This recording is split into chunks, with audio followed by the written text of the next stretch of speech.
کیونکہ اگر میں اپنے شوہر کو وہاں جانے کے بارے میں بتاتی تو وہ مجھے کبھی بھی جانے نہ دیتا۔ رات کو جب میرا شوہر گھر آیا تو میں نے اسے کہا میں کچھ دن کے لیے اپنے میکے جانا چاہتی ہوں۔ اصغر بولا پہلے تو تم نے کبھی میکے جانے کا نام نہیں لیا جب سے تمہاری ماں اس دنیا سے گئی ہے۔ میں نے کہا میں اپنی بیٹیوں کو یاد کر کے ہر وقت روتی رہتی ہوں اور پریشان رہتی ہوں۔ ادھر جاؤں گی تو میرا دل بھی بہل جائے گا، کچھ دن رہنے کے بعد واپس آ جاؤں گی۔ اصغر مان گیا، اس نے کرائے کے لیے مجھے کچھ پیسے تھمائے۔ میں نے جلدی سے کچھ کپڑے ساتھ لیے اور گھر سے نکل گئی۔ پوچھتی پوچھتی میں اس گاؤں تک پہنچی، مجھے چودھری دلاور کی حویلی کا پتہ نہیں تھا۔ میں نے ایک عورت سے پوچھا کہ چودھری دلاور کی حویلی کہاں ہے؟ وہ بڑی حیرت سے میری طرف دیکھنے لگی اور بولی تم کہاں سے آئی ہو اور چودھری دلاور کی حویلی کا کیوں پوچھ رہی ہو؟ میں نے اس سے یہ بات چھپائی کہ میں اپنی بیٹیوں کے لیے یہاں آئی ہوں۔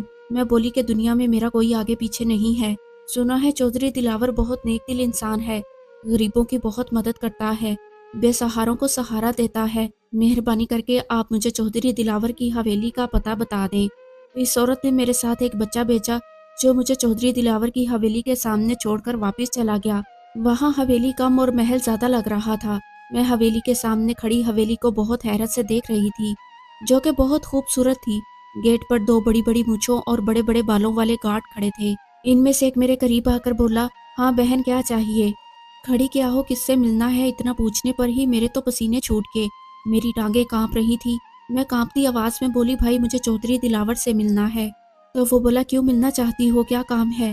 میں بولی مجھے کام کی ضرورت ہے، میں بہت اچھا کھانا بنا لیتی ہوں اور گھر کے سارے کام کر لیتی ہوں۔ اور وہ بولا چودھری دلاور تو کہیں کام گئے ہوئے ہیں، تم پھر آ جانا۔ میں بولی میں بہت دور سے آئی ہوں۔ وہ کہنے لگا ٹھیک ہے اندر آ جاؤ۔ وہ مجھے اندر لے گیا اور بولا تم یہاں لون میں بیٹھ جاؤ، چودھری دلاور آئیں گے تو میں تمہاری ان سے ملاقات کروا دوں گا اور یہیں بیٹھی رہنا، اندر جانے کی کوشش نہ کرنا ورنہ یہ تمہارے لیے اچھا نہیں ہوگا، کیونکہ چودھری دلاور کی اجازت کے بغیر کوئی بھی اندر نہیں جا سکتا۔ میں نے ہاں میں سر ہلا لیا اور وہ گارڈ وہاں سے چلا گیا۔ میں نے لمبا سانس لیا اور چودھری دلاور کے آنے کا انتظار کرنے لگی۔ 3 گھنٹے انتظار کرنے کے بعد مجھے گاڑی کی آواز آئی تو میں جلدی سے اٹھ کر کھڑی ہوئی۔ گاڑی کی آواز آتے ہی گارڈ نے جلدی سے دروازہ کھولا۔ گیٹ کھلتے ہی کالے رنگ کی چمچماتی سی گاڑی گھر کے اندر داخل ہوئی۔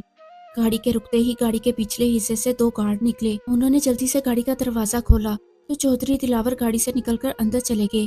میں بھی چودھری دلاور کے پیچھے اندر جانے لگی اور گارڈ نے مجھے روک لیا اور بولا کہ تم یہی انتظار کرو، میں چودھری دلاور سے اجازت لے لوں، اس کے بعد تم اندر جا سکتی ہو۔ میں پھر وہیں بیٹھ گئی اور گارڈ کے آنے کا انتظار کرنے لگی۔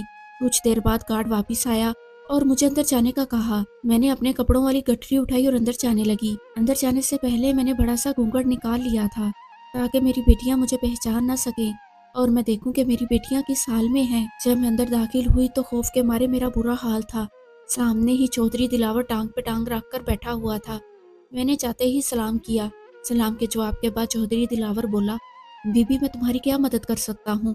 میں بولی چودھری صاحب میں بہت غریب ہوں اور مجھے کام کی تلاش ہے۔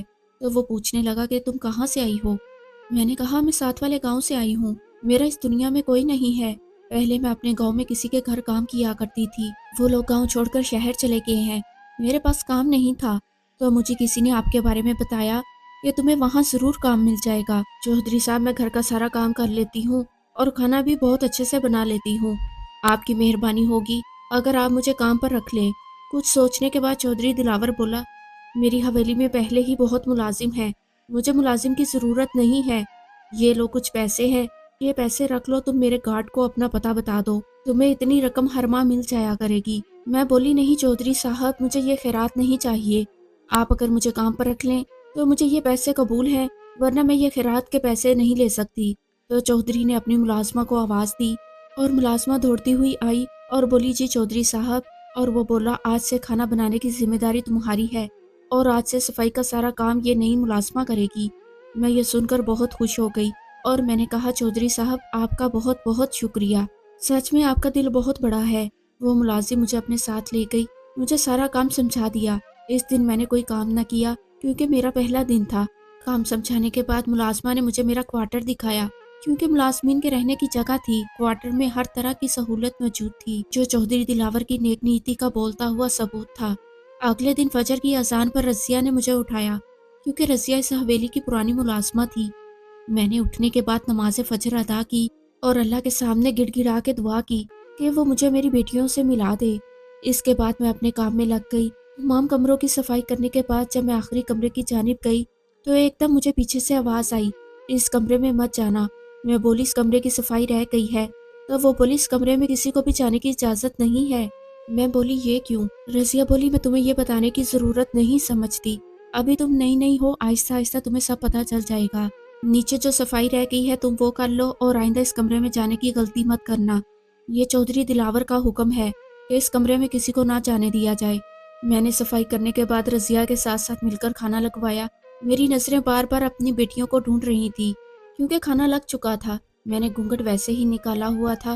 کچھ دیر بعد مجھے اپنی پانچوں بیٹیوں کی آواز سنائی دی، جنہوں نے کھانے کی ٹیبل پر آتے ہی چودھری دلاور کو سلام کیا۔ چودھری دلاور نے بہت ہی پیار بھرے انداز میں ان کو سلام کا جواب دیا اور بولا بیٹھو بیٹا، کھانا شروع کرو، ہم لوگ تمہارا انتظار کر رہے تھے۔ خاموشی سے گھر کے تمام افراد نے کھانا کھایا۔ کھانا کھانے کے بعد سب باری باری اٹھ کر جانے لگے۔ گھونگھٹ ہونے کی وجہ سے مجھے اپنی دو بیٹیوں کے پاؤں نظر آئے۔ جب ان کے پاؤں پر میری نظر پڑی تو میری ممتا تڑپ اٹھی۔ میں جا کر بھی ان سے پوچھ نہ سکی کہ تمہارے پاؤں کی یہ حالت کیسے ہوئی۔ ویسے تو چودھری بہت نیک دل بنتا پھرتا ہے، مجھے لگتا ہے کہ اس کی یہ نیک دلی دکھاوے کے لیے ہے، اصل میں تو یہ وہی ظالم چودھری ہے جو کہ پہلے کبھی ہوا کرتا تھا۔ تمام کام ختم کر کے جب میں اپنے کوارٹر میں گئی تو میں رضیہ سے بولی رضیہ میں تم سے ایک بات پوچھوں؟ تو وہ بولی ہاں پوچھو۔ وہ لڑکیاں کون ہیں جو کھانے کے ٹیبل پہ بیٹھی تھی؟ تو رضیہ بولی وہ چودھری صاحب کی بیٹیاں ہیں۔ میں بولی اگر وہ چودھری صاحب کی بیٹیاں ہیں تو ان کے پاؤں کی یہ حالت کیسے ہوئی؟ رضیہ بکھلا گئی اور بولی اچھا مجھے ابھی کچھ کام ہے، میں جا کر واپس آتی ہوں، تم سو جاؤ۔ میں کیسے سوتی، میں تو ایک ماں تھی اور ایک ماں اپنی اولاد کی یہ حالت دیکھ کر کیسے سو سکتی ہے؟ وہ ساری رات میں نے جاگ کر روتے ہوئے گزاری۔ اگلی صبح جب میں حویلی میں گئی تو میری پانچوں بیٹیاں صوفے پر بیٹھی ہوئی تھی اور آپس میں باتیں کر کے ہنس رہی تھی۔ ایسا لگ رہا تھا کہ جیسے وہ یہاں بہت خوش ہیں۔ اتنے میں چودھری دلاور آیا اور بولا تم یہاں کیا کر رہی ہو؟ چلو کمرے میں جاؤ، اور جو کام میں نے تمہیں بولا ہے اس میں سے ذرا بھی کوتاہی نہیں ہونی چاہیے۔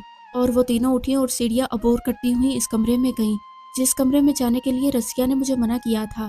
میں نے بھی ٹھان لی تھی کہ میں اس کمرے میں ضرور جاؤں گی اور معلوم کروں گی کہ آخر کیا راز ہے اور میری بیٹیوں کے پاؤں ایسے کیوں ہیں، کیوں انہیں اتنی زیادہ تکلیف دی جا رہی ہے۔ وہ صرف کھانا کھانے کے لیے ہی نیچے آتی اور اس کے بعد فوراً ہی اس کمرے میں چلی جاتی۔ یہ سلسلہ کافی روز تک چلتا رہا۔ میں کسی کو یہ بھی نہیں بتا سکتی تھی کہ میں ان کی ماں ہوں۔ کسی کو پتہ چل جاتا تو یہ بھی ممکن تھا کہ چودھری دلاور مجھے یہاں سے چلتا کر دیتا۔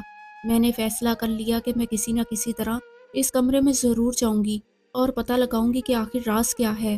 اور ایک دن سب کمروں کو صاف کرنے کے بعد میں ہمت کر کے اس کمرے کی طرف آ گئی۔ اپنے ارد گرد کسی کے نہ ہونے کی تصدیق کی۔ جب مجھے یقین ہو گیا کہ میرے آس پاس کوئی بھی نہیں ہے تو میں نے ہمت کر کے دروازہ کھولا۔ دروازہ کھلتے ہی جو منظر میں نے دیکھا اسے دیکھتے ہی میرا کلیجہ منہ کو آ گیا۔ میں بیان نہیں کر سکتی کہ اس وقت میری حالت کیا تھی۔ اسی وقت میرے پیچھے سے آواز آئی تمہاری ہمت کیسے ہوئی اس کمرے تک آنے کی؟ میں نے جلدی سے دروازہ بند کر دیا۔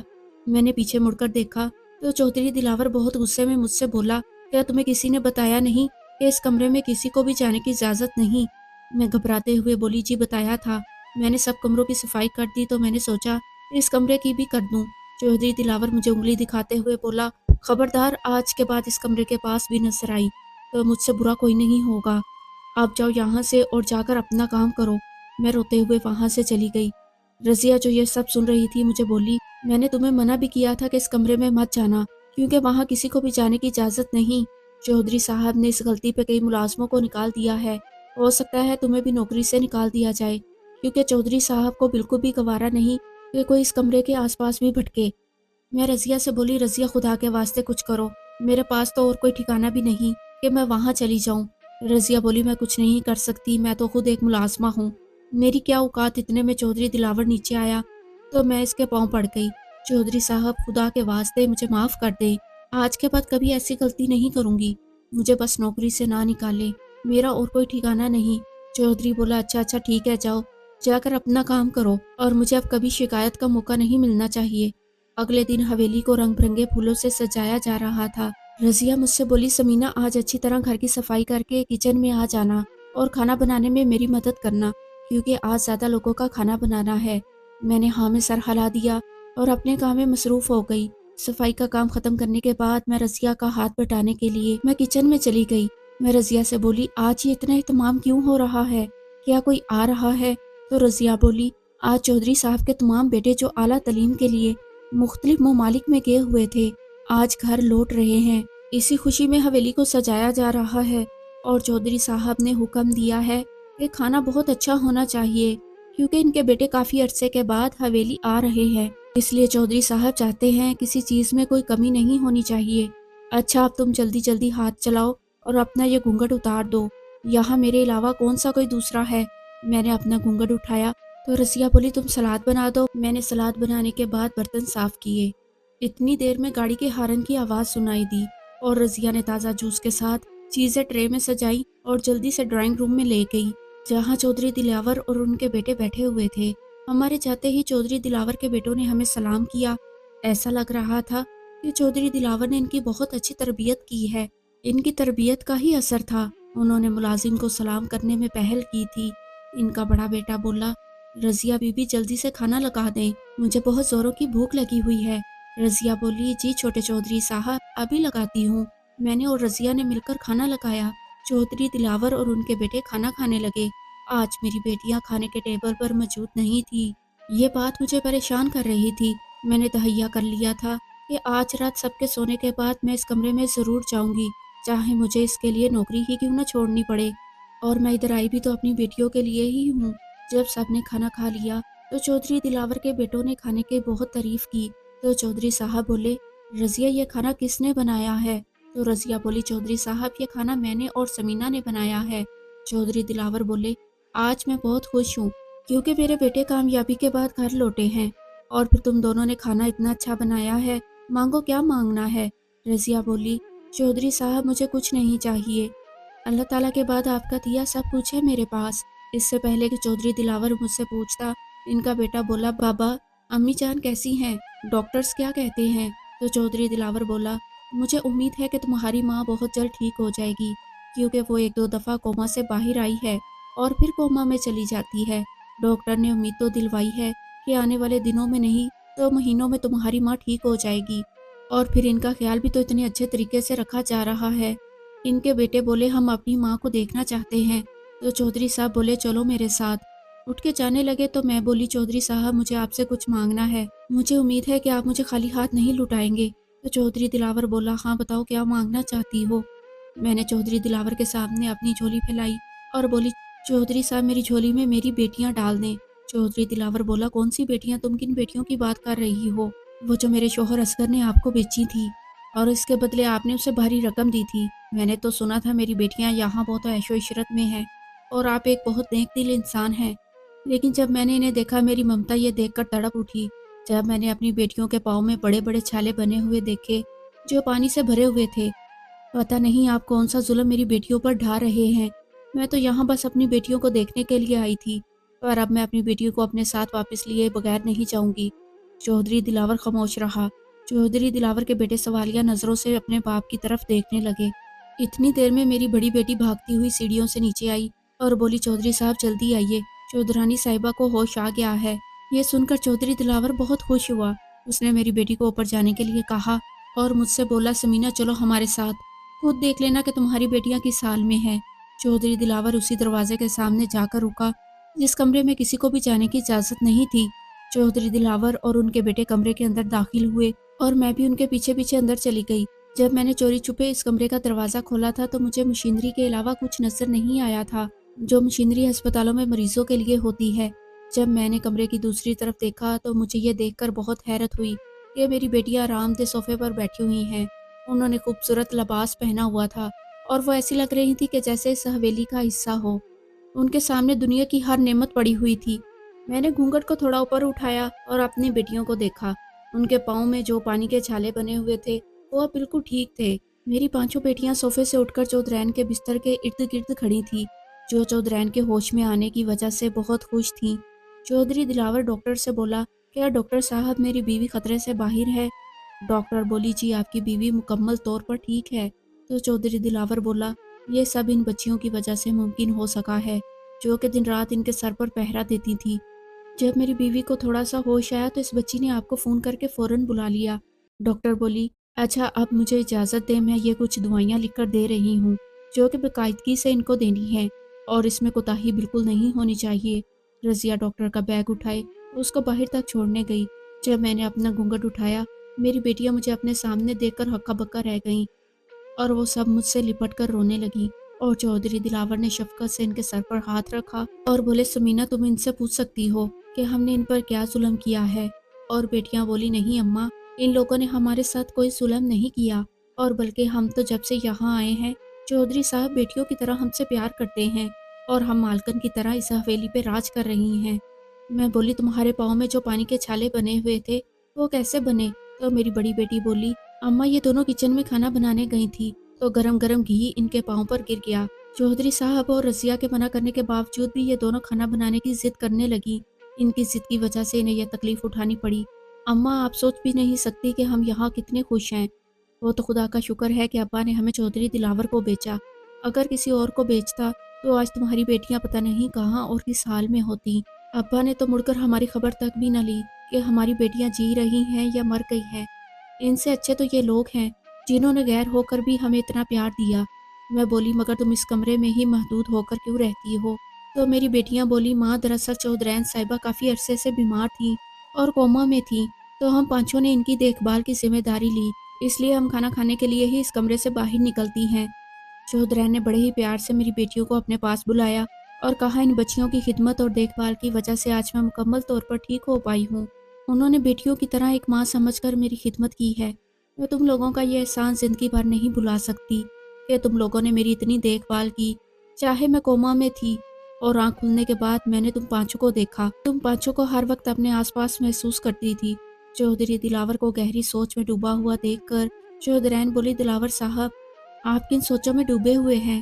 تو چودھری دلاور بولا، میں کچھ سوچ رہا ہوں، مگر پتہ نہیں جیسا میں سوچ رہا ہوں ایسا ممکن ہو سکتا ہے یا نہیں۔ چودھری دلاور کا بڑا بیٹا بولا، ہمیں بھی تو پتہ چلے بابا آپ کیا سوچ رہے ہیں۔ تو چودھری دلاور بولا، اگر تم پانچوں کو کوئی تراس نہ ہو تو میں اپنی پانچوں بیٹیوں کا نکاح تم پانچوں سے کرنا چاہتا ہوں۔ تو ان کے پانچوں بیٹے بولے، بابا ہمیں اس پہ کوئی تراس نہیں، آپ ہمارے بڑے ہیں اور بڑے ہونے کے ناطے آپ ہمارے لیے جو بھی فیصلہ کریں گے ہمیں وہ سر آنکھوں پر ہوگا۔ تو چودھری دلاور مجھ سے بولا، سمینہ بہن تم بتاؤ تم کیا چاہتی ہو؟ کیا تم واپس اپنی بیٹیوں کو اس درندہ انسان کے پاس لے جانا چاہتی ہو جو کہ دوبارہ ان کو کسی اور کے ہاتھوں بیچ سکتا ہے؟ بہن تم مانو نہ مانو، میں ہرگز اپنی بیٹیوں کو تمہارے ساتھ نہیں جانے دوں گا، اور ایک باپ ہونے کے ناطے میں ابھی اور اسی وقت ان کا نکاح اپنے بیٹوں سے کراؤں گا، کیونکہ ان سے اچھی بہو اس گھر کے لیے ہمیں کوئی اور نہیں مل سکتی۔ چودھری دلاور نے اسی وقت مولوی اور گواہوں کو بلایا اور باری باری اپنے بیٹوں کا نکاح میری بیٹیوں سے کر دیا، یہ جانتے ہوئے بھی کہ ان کے بیٹے باہر کے ملکوں سے اعلیٰ تعلیم حاصل کر کے آئے ہیں اور میری بیٹیاں بہت کم پڑھی لکھی ہیں۔ نکاح کے بعد میری بیٹیاں مجھ سے گلے مل کر بہت روئیں، تو میں ان سے بولی، رو مت، تم لوگوں کو تو خوش ہونا چاہیے کہ تم لوگوں کو اتنے اچھے سسرال والے ملے جو تم لوگوں کو ماں باپ کی کمی محسوس نہیں ہونے دیں گے۔ بس میری تم لوگوں کو یہ نصیحت ہے کہ چودھری صاحب اور چودھرانی صاحبہ کی عزت اور خدمت کرنا، ان لوگوں نے ہی تم بے سہاروں کو سہارا دیا ہے۔ میں نے چودھرانی اور چودھری دلاور سے اجازت مانگی کہ میں کبھی کبھار اپنی بیٹیوں سے آ کر مل سکتی ہوں۔ کیوں نہیں سمینہ بہن، یہ تمہارا اپنا ہی گھر ہے، تمہارا جب دل کرے اپنی بیٹیوں سے آ کر مل لینا۔ سب سے اجازت لینے کے بعد اپنی بیٹیوں کو ہزاروں دعائیں دیتی ہوئی اپنے گاؤں کی طرف چل پڑی، اس سکون اور اطمینان کے ساتھ کہ میری بیٹیاں پرسکون زندگی جی رہی ہیں۔ سچ میں جب بیٹیاں اپنے گھر میں خوش ہوں تو سب سے زیادہ خوشی ان کی ماں کو ہوتی ہے، کیونکہ ماں بیٹیوں کو نصیب تو نہیں دے سکتی، اس لیے اللہ پاک سے دعا ہے کہ اللہ تعالیٰ تمام بیٹیوں کے نصیب اچھے کرے، آمین۔